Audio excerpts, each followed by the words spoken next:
Case number 2. A 6-year-old child with intermittent wheezing and a history of asthma presence with an increase in nocturnal coughing and wheezing. The symptoms began shortly after the family adopted a cat. The child's symptoms are worse at home and improve when spending time away from the house, such as during a recent family vacation. What is most likely contributing to the worsening of this child's asthma symptoms? A. Exposure to tobacco smoke. B. Pet allergen exposure. C. Cold air exposure.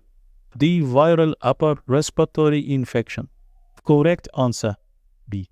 In this case, the child's asthma exacerbation coinciding with the adoption of a cat and the improvement of symptoms when away from home strongly suggest pet allergen exposure as the trigger.